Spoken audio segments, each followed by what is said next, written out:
I saw a face in the fire. It was smiling at me, and it looked like an old man with a white beard. Hi there, welcome to my channel. If you're new here, then please consider subscribing because I upload videos about twice a week. If you like the video, then please hit that like button.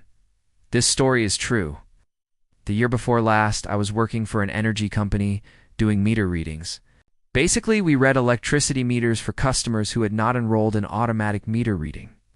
The customer would pay us for the amount of kilowatt hours they used for the month based on the meter reading, and they would call the next client and so on.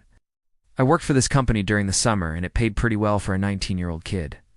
I think I made something like $20 an hour. This particular job had just been handed over to another contractor, so I was kind of getting the cold shoulder from my supervisor.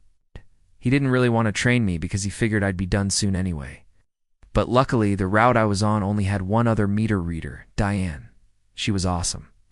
She worked for the company for decades and knew every client on the route. She was super nice and took pity on me, since my supervisor basically ignored me. So she trained me for the first 2 weeks I was there. Now the second week I was working there, she called me over after finishing our rounds. We were sitting in her truck. Her dog, a big black Labrador, was also there.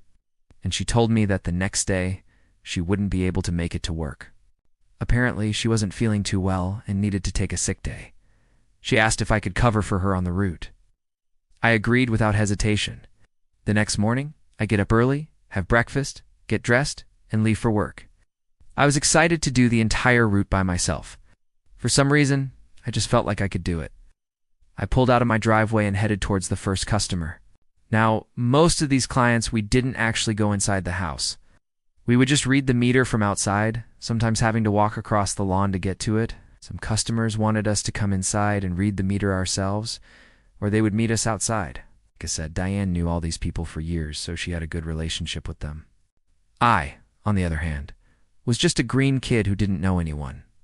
I started at the first client, read the meter, and headed out. Most of the houses on this route were older folks, so I was prepared to ring a doorbell and someone coming to answer. On this particular day, though, everyone was outside watering their lawn or tending their garden or whatever. I don't know, it was the middle of summer. Everyone was outside. I was getting closer to Diane's house.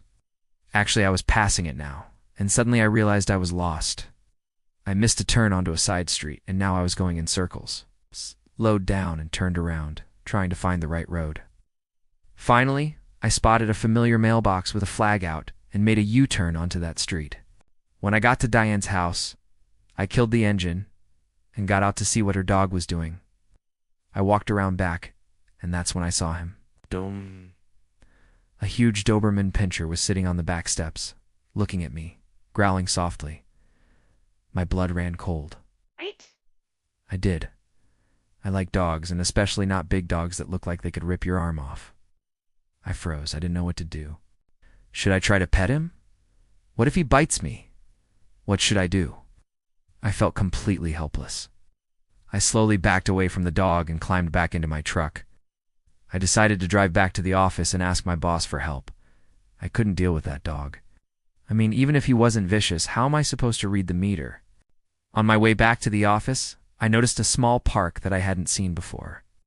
I stopped in and sat on a bench under a tree just to calm down a bit. After a few minutes, I stood up, walked to the other side of the park, and noticed a paved path going through some trees. I started walking on the path, figuring I'd get some exercise and maybe clear my head. As I walked, I thought about how I was going to get out of this situation with that dog. I had never been a coward, but I was seriously freaking out. I was just about to turn around and go back to the office when I saw it. A big oak tree was in front of me with a low-hanging branch almost touching the ground. And underneath that branch was a fire pit. Now, I didn't start that fire. Someone else must have done it earlier in the day. There was no one else in the park, though. Where did the people go? Were they hiding and watching me? I jumped at the thought. Suddenly I saw it. A face appeared in the flames. It was an old man with a long white beard, and he was smiling at me. I was scared, but I couldn't look away. I just stood there frozen, staring at the fire. I'm not sure how long I stood there, but eventually the face in the fire faded away and I quickly left the park. When I got to the office, I explained the situation to my boss. He didn't believe me at first. I mean, why would I be afraid of a dog? But when I insisted, he let me off work. I was so relieved. From that day on, I never went back to that park.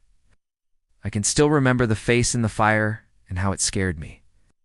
To this day, I've never seen a face in a fire again. Maybe it was a trick of the light. Who knows? Well, that's all for this video. Thanks for listening. And if you enjoyed the story, then please hit that like button and subscribe to the channel. We'll see you next time.